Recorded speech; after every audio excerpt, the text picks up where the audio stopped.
بسم اللہ الرحمن الرحیم۔ السلام علیکم ورحمۃ اللہ وبرکاتہ۔ 15 چیزیں عورت کے مقدر میں لکھی جا چکی ہیں۔ محترم ناظرین، کہا جاتا ہے کہ مرد اپنے جسم کو لہو بنا دیتے ہیں جبکہ عورتیں اپنے جسم کو دودھ بنا دیتی ہیں۔ ضرورت پڑے تو بیٹیاں بیٹوں کا کردار بھی ادا کرنا جانتی ہیں۔ اللہ سب کے سہاگ اور سہاگن سلامت رکھے۔ اگر باپ نہ ہو تو بیوی خاوند کا کردار بھی نبھانا جانتی ہے۔ یہ عورت ہی ہے جس کے دم سے دنیا میں رونقیں ہیں۔ یہ عورت اور بیوی ہی ہے جو اپنی جان پر کھیل کر، اپنا پیٹ کٹوا کر اور سوئی سے اپنا پیٹ سلوا کر ہمیں باپ کا رتبہ عطا کرتی ہے۔ محترم ناظرین، آج کی اس ویڈیو میں ہم عورتوں کی ایسی 15 تکالیف کا ذکر کریں گے جو ازل ہی سے یعنی شروع ہی سے عورت کے مقدر میں لکھ دی گئی ہیں، اور عورت جو مرضی کر لے ان 15 تکالیف سے عورت کو گزرنا ہی پڑے گا۔ ان 15 تکالیف کا ذکر کرنے سے پہلے عورت کے متعلق کچھ فضائل اور نبی کریم صلی اللہ علیہ وآلہ وسلم کا عورتوں کے متعلق رویہ کیسا تھا بیان کر دوں تاکہ عورتیں اپنے آپ کو کم تر اور حقیر نہ سمجھیں۔ انبیاء کرام اور رسول اللہ صلی اللہ علیہ وآلہ وسلم کی اپنی ازواج کے ساتھ کس طرح بے تکلف اور پر تکلف اور دوستانہ تعلقات۔ حضرات انبیاء کرام علیہ السلام اہل خانہ کی ضروریات کا خیال کرتے تھے۔ چنانچہ حضرت موسیٰ علیہ السلام اللہ تعالیٰ کے پیغمبر ہیں۔ ان کی بیوی بیماری کی حالت میں ہے، انہیں سردی لگی اور وقت کے پیغمبر علیہ السلام آگ ڈھونڈنے کے لیے چل پڑے۔ پروردگار عالم کو پسند آیا اور نبوت سے سرفراز فرما دیا۔ رسول اللہ صلی اللہ علیہ وآلہ وسلم کی سنت مبارکہ تھی کہ کبھی گھر میں آٹا گوندھ دیتے، گھر کی دیگر ضروریات پوری کرتے۔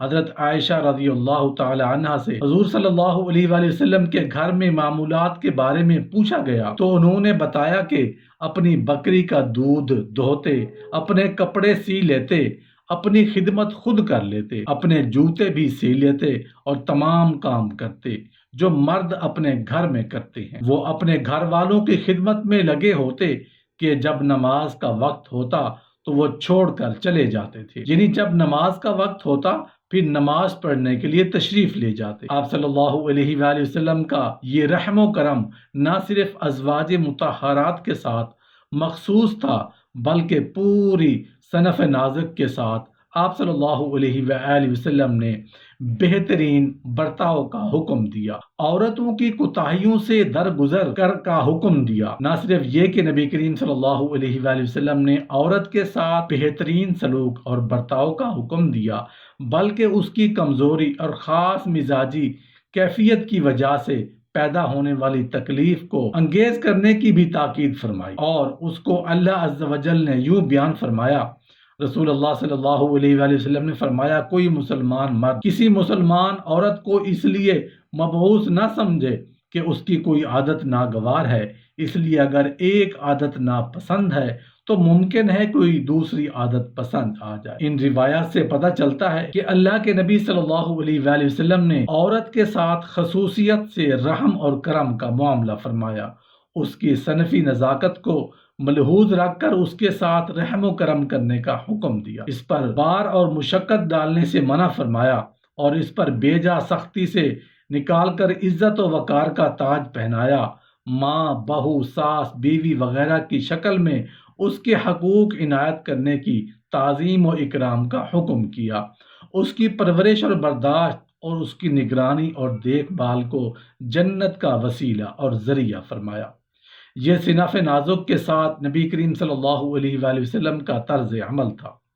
ایک روایت ہے کہ حضرت حوا علیہ السلام نے جب جنت میں منع کیے ہوئے پھل کو کھا لیا تو اللہ تعالیٰ نے ان کی نسل سے عورتوں پر 15 تکالیف مسلط فرما۔ نمبر 1، شوہر کے مرنے اور طلاق پانے کے بعد عورت پوری کیے بغیر عورت نکاح نہیں کر سکتی۔ عورت کا اعتکاف صرف اپنے گھر میں ہو سکتا ہے، مسجد میں نہیں۔ جمعہ، عیدین اور جنازہ مردوں پر فرض ہے، عورتوں کی گواہی ایک مرد کی 2 عورتوں کی گواہی ایک مرد کی گواہی کے برابر ہے۔ مردوں کے لیے جائز ہے کہ ایک ساتھ 4 عورتیں اپنے نکاح میں رکھ سکتے ہیں اور عورت صرف ایک ہی مرد کے نکاح میں رہ سکتی ہے۔ عورت کو اپنی ذات کا کوئی اختیار نہیں بلکہ وہ مرد کے قبضے میں ہے اور وہ کفار سے جہاد کرتے ہیں، جبکہ عورتوں کے لیے ان میں سے کوئی بات ضروری نہیں۔ طلاق کا اختیار ہر وقت مرد کو ہے۔ میراث میں عورت کا حصہ مرد سے کم ہے۔ اپنے ماں باپ سے جدا ہونا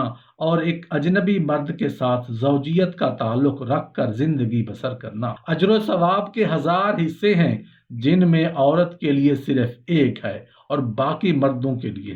بدکار عورتوں میں سے ہر ایک کو قیامت کے دن آدھی امت کے برابر عذاب ہوگا۔ ماہواری اور حیض کی تکلیف، پیدائش کے وقت درد ذہ کی تکلیف، نفاس یعنی وہ خون جو بچہ جننے کے بعد جاری ہوتا ہے، عورت کے لیے یہ جائز نہیں کہ بغیر کسی رشتہ دار محرم کو ساتھ لیے سفر کرے۔ ایک مرتبہ رسول اللہ صلی اللہ علیہ وآلہ وسلم نے حضرت عائشہ صدیقہ رضی اللہ عنہا سے فرمایا کہ جب تم مجھ سے راضی ہوتی ہو اور جب تم مجھ سے ناراض ہوتی ہو تو مجھے علم ہو جاتا ہے۔ حضرت عائشہ صدیقہ رضی اللہ عنہا نے پوچھ ہی لیا، بتا دیجئے وہ کیسے؟ آپ صلی اللہ علیہ وآلہ وسلم نے فرمایا کہ جب تم مجھ سے راضی ہوتی ہو تو محمد کے رب کی قسم کے الفاظ سے قسم کھاتی ہو، اور جب تم مجھ سے ناراض ہوتی ہو تو ابراہیم علیہ السلام کے رب کی قسم کے الفاظ سے قسم کھاتی ہو۔ اس وقت تم میرا نام نہیں لیتی بلکہ حضرت ابراہیم علیہ السلام کا نام لیتی ہو۔ حضرت عائشہ صدیقہ رضی اللہ عنہ نے فرمایا، یا رسول اللہ